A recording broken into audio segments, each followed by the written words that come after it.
Okay, great. So we're going to get started here. Hi, everybody. It's lovely to have you guys all online. I know that I can't see you, but you're there.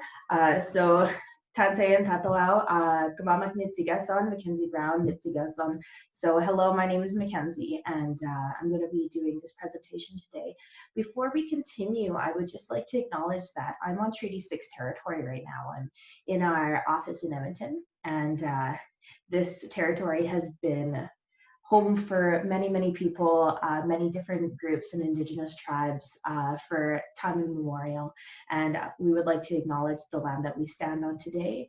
And and that it's been a land where we have been growing and sharing and being safe and taking care of one another for many years. So we're going to continue to do that. And so welcome everybody. So I'm sure you guys can all see my screen right now, but that's a photo of me. So my name is Mackenzie, and I'm the project manager with Indigenous Tourism Alberta. So I'm going to be presenting today, and if at any point in time people have any questions, you can always email us. We'll be having our email at the end of the presentation, or again, you can ask during the question and answer box as well. So I guess to get started, this webinar is on post-COVID-19 reopening, general tips and best practices in terms of health and safety. So as everybody knows right now, we are not post-COVID. We're very much still in COVID, but a lot of things are starting to reopen. So when you look at where we are in the timeline, actually starting today, we're going into stage 2 of reopening. And so that means, we have businesses such as wellness businesses. We have, we already had different campgrounds opening, but then some of those restrictions are lifting a little bit. We are seeing we're able to have more than 15 people indoors. Now it's up to 50, and groups of 100 people can gather outside. So we're starting to see a couple things lifting up. So that actually starts today, and that includes gyms, it includes wellness places, a whole list of different places that are currently reopening.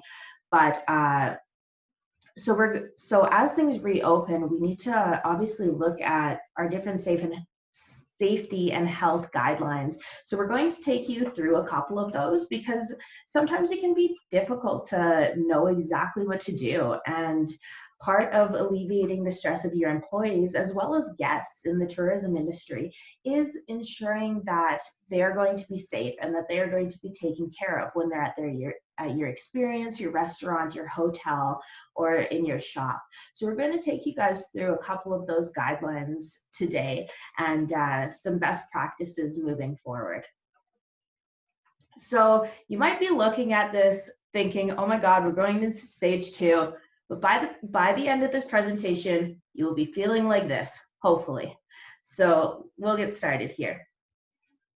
So I wanted to talk a little bit first off on how COVID-19 is spread.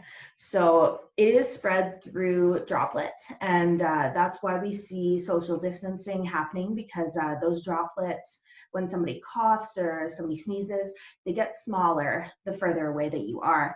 So that's why there are different sanitation practices in place right now, social distancing, and that's all to try to mitigate and make sure that the spread of COVID doesn't continue. So that's how it's being spread right now. It's a virus. But when we talk about COVID-19 and bringing people back into the workplace, one of the very first things that is really important is communication. Communication with your employees and having that two-way system of communication. So when you're thinking about reopening and restarting, kind of send out an email and talk to your employees and see how they're feeling about that. Some people might want to come back. Some people might be very hesitant to come back, and that's just the world that we're living in right now. In terms of communication, it's really, really important that we encourage our workers and our volunteers to remain up to date with developments related to COVID-19. You know, the health ministers are coming, they do public addresses, same with Justin Trudeau every day. So making sure that people are up to date on different regulations, and if they're not, engaging in a conversation to help them have those to like further understand what's going on right now. It's also really important during this time that we're mindful of mental health considerations for our workers and volunteers. This is a really tough time. Social distancing has made it really difficult for some people. You know, being in quarantine has made it really difficult for some people. So just being aware of the mental health of your employees is really important. We also want to ensure that employees and patrons are aware that the Chief Medical Officer of Health requires individuals who have traveled outside of Canada to isolate for a minimum of 14 days. As well, if people are starting to show any symptoms, it's recommended that if they have any symptoms of COVID-19, a cough, shortness of breath, a fever, runny nose, that they self-isolate for 10 days is the recommendation from the Government of Alberta as well. Just because, you know, it might be COVID, it might not be. And if it's not, maybe it's just the common cold, but we still don't want to be spreading that around right now. So just make sure that your employees and your volunteers are aware of that, and that if they have traveled outside of Canada, which I hope they haven't, but if they have for any kind of reason, they have to isolate for a minimum of 14 days. It's also really important to notify your workers and your volunteers of the steps being taken by the workplace to present the risk of transmission of infection and the importance of their roles during these measures. So making sure that your employees actually know the different steps that you guys are putting into your business will be really important. You don't want one employee thinking like one thing is okay and then the other thinking that another thing is okay. You have to make sure that everybody's on the same page, whether it's with sanitation, whether it's with cleaning, with social distancing, the amount of people allowed into a store. You know, you want to make sure that everybody understands those rules and is very solid on them. In order to help with communication, the Government of Alberta has put out a couple different posters.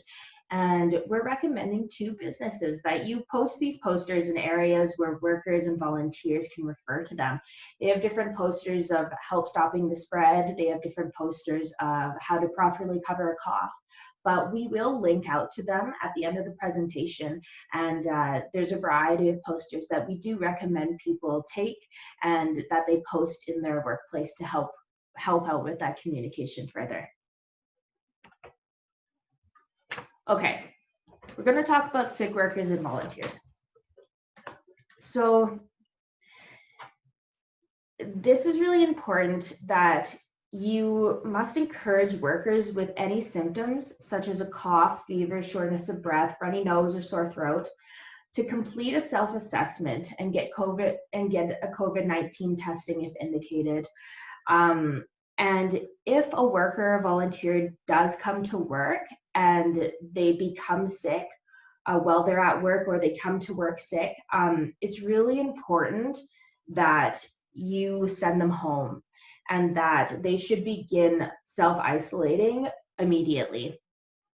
And then that's also when you can encourage them to take the self-assessment questionnaire, and you can just find that on the Government of Alberta's website, and people can go through the self-questionnaire, and if it is recommended that they get a testing, then encouraging them to go and get tested.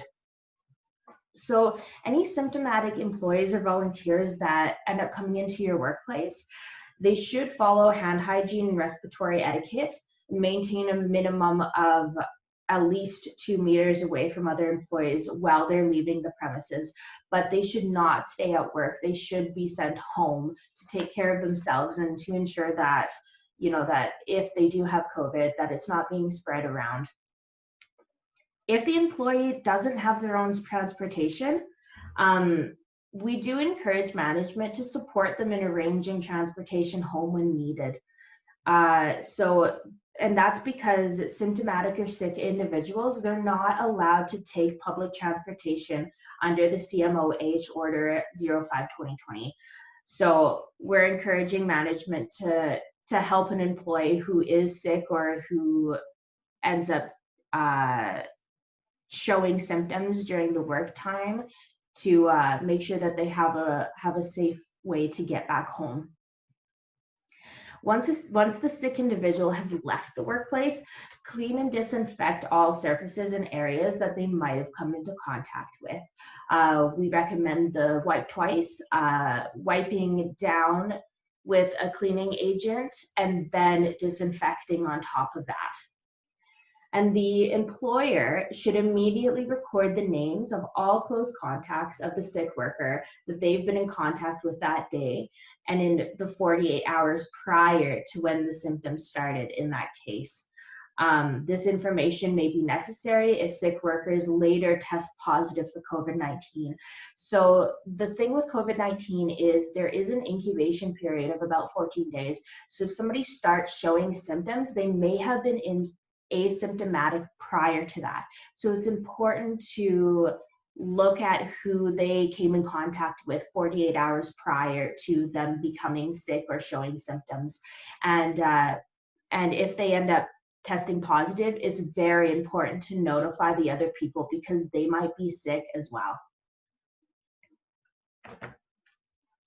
Okay, screening.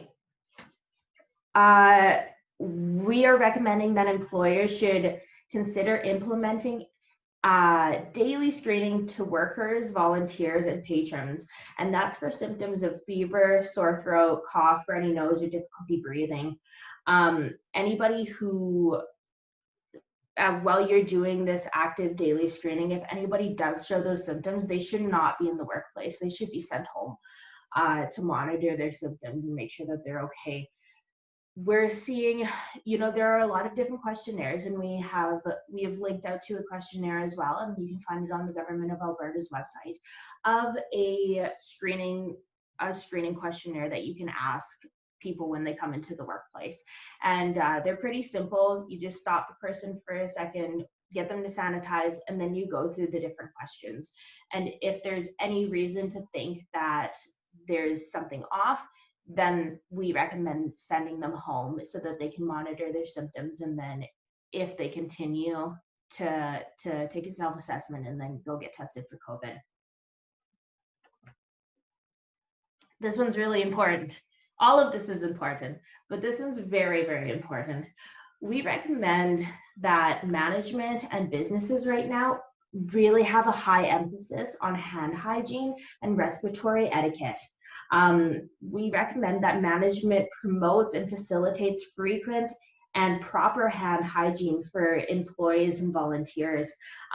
It's recommended that businesses provide a means to sanitize their hands at points of entries and locations throughout the business where people or workers are known to handle different goods. So I've been to a couple businesses lately where you'll be walking through their area and they will have different sanitation areas, and that we're recommending that. That's really important. Employees should also make an effort to encourage respiratory etiquette. So that is coughing or sneezing into a bent elbow, just like the person is doing on the slide. And then if you sneeze into a used tissue, to then put that into the lined garbage. Again, the Government of Alberta has different posters that you can put up, and some of the posters are how to properly wash your hands, how to properly have respiratory etiquette.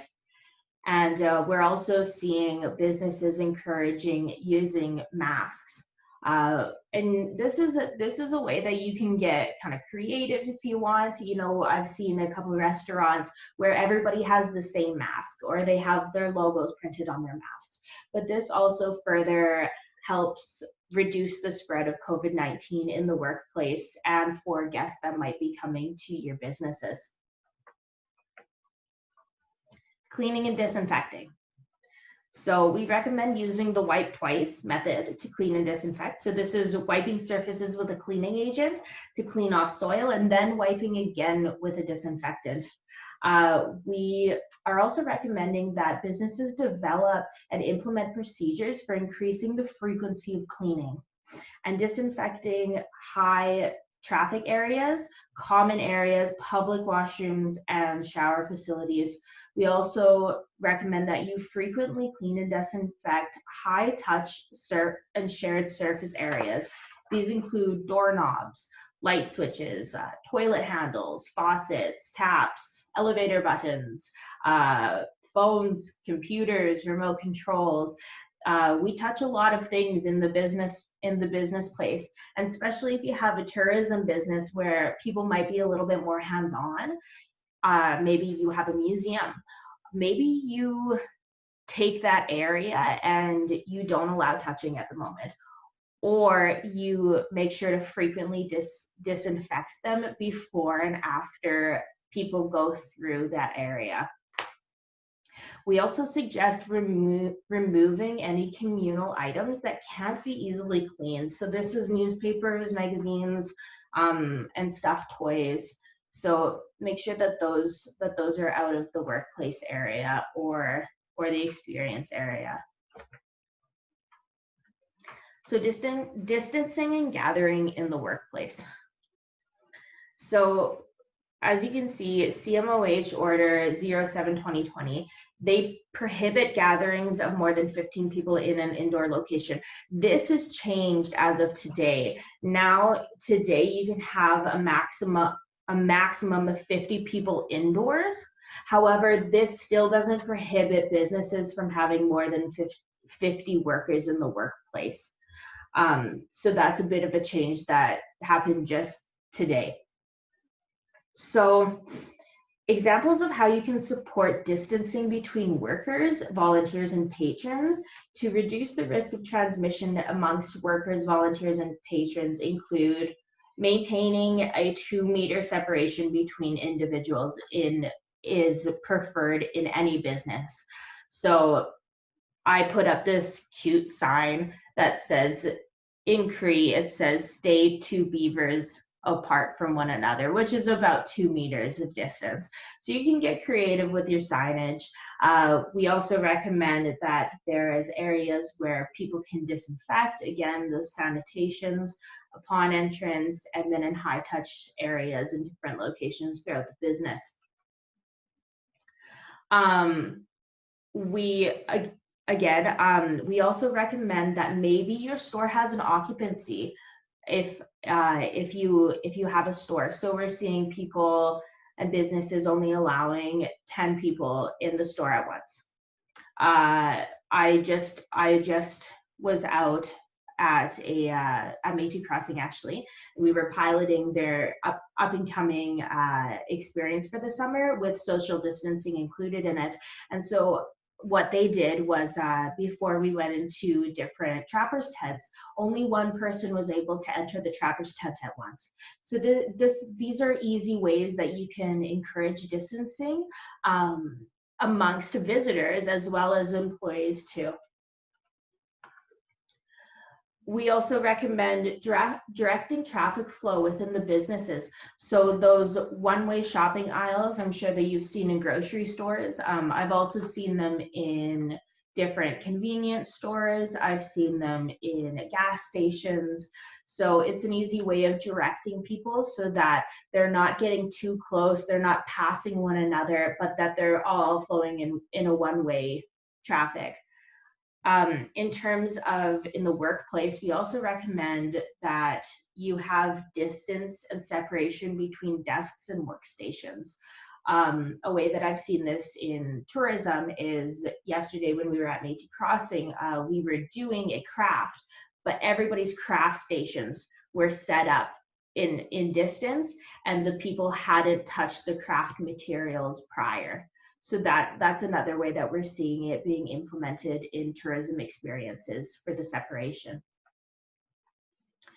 We also recommend that any non-essential gatherings are limited or restricted. You know, I think we've all seen the power of Zoom and the power of online meetings. So if you don't have to meet in person, we're recommending that you don't. I know we all love to see one another in person, but it is a lot safer to just meet through Zoom. We also recommend putting a barrier, creating a barrier between you and guests. We're seeing this lots if you go to the grocery stores, they have those barriers up now. If you go to a convenience store, they have those barriers up, even restaurants. So we recommend that if businesses can, that they set up those physical barriers. And then lastly, to support distancing between workers and volunteers to reduce the risk of transmission, we recommend limiting hours of operation or setting specific hours for at-risk patrons. So we're seeing some people are coming into work from this time to this time, and then the next employee will come in the afternoon.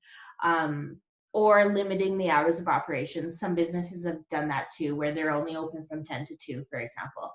So whatever works best for your business, we recommend trying to do that as well. We also recommend implementing contact-free modes of patron interaction, such as home delivery of goods or curbside pickup of items. So a way that I've seen this being implemented in tourism right now is Reskilled Life. She's doing virtual experiences right now, but for anybody who doesn't have materials to make moccasins or beadwork, what she's been doing is she will go and drop off the materials for you using contact-free delivery. So that's a really good way of seeing that. Or right now, a couple different restaurants, Indigenous restaurants, are doing curbside pickups or again home delivery of goods. So it's a really good idea to do that. We also recommend placement of reference markers to set out 2-meter distances. So we've seen people, spray paint circles on the floor where people will stand, or having lines drawn. You can get a little bit creative with this as well, depending on your business, and include fun signage or something like that. Okay, so posters for your business. I know that I've talked about this before, but these are some of the different posters that you can get, and they're all available on the Government of Alberta's website for download. And they're good to remind workers and volunteers and patrons to practice respiratory etiquette, hand hygiene, physical distancing. It helps visitors to remember that, if they have any symptoms, that they shouldn't be coming into your business. They're good visual cues for a lot of businesses right now. So one thing that I wanted to include as well in this webinar is your workers' rights, because it's important that you're aware of your workers' rights and that your workers are also aware of their rights. So as a worker, you have the right to know. You have the right to know what the business is going to be implementing in terms of safety and health guidelines. They have a right to know, and that's when the communication piece comes in that we talked about at the beginning. They also have the right to participate in workplace health and safety.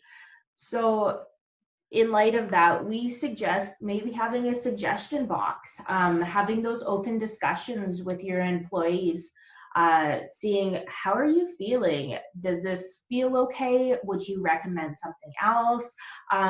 Remember, if you have employees, you all are a team, and they do have the right to participate in workplace health and safety. You could also have an anonymous tip line where they can call in.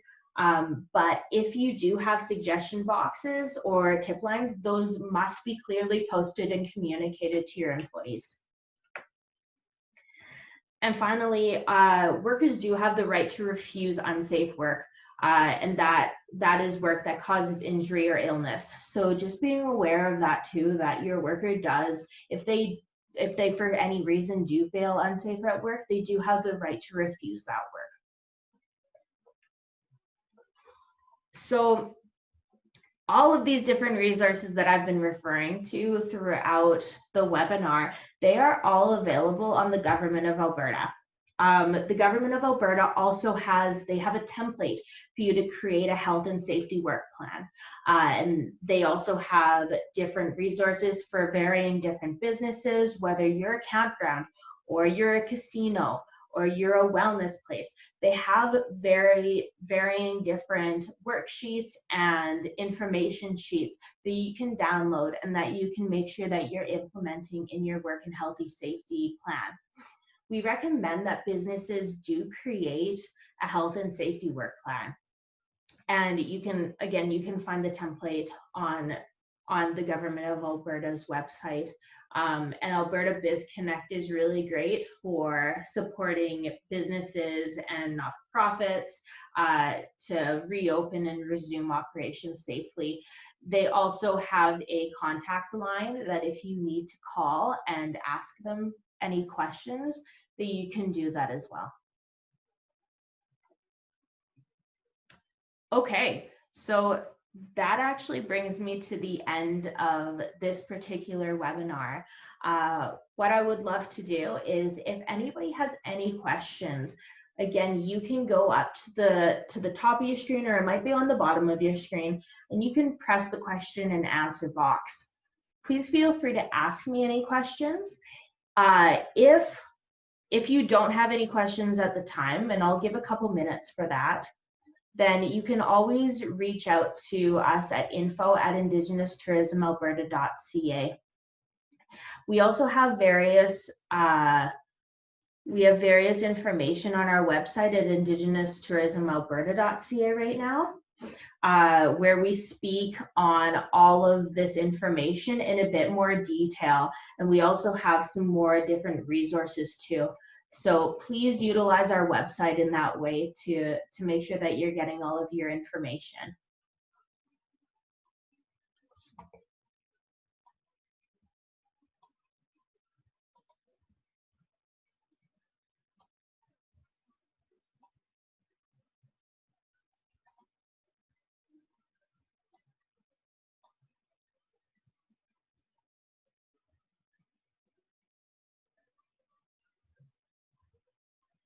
Okay, I'm not seeing any questions as of yet popping up. So that does bring me to the end of the webinar, and I invite you guys to reach out if you have any further questions. Again, this session has been recorded, and it will be on our indigenoustourisamalberta.ca website too, along with other resources that you can reach.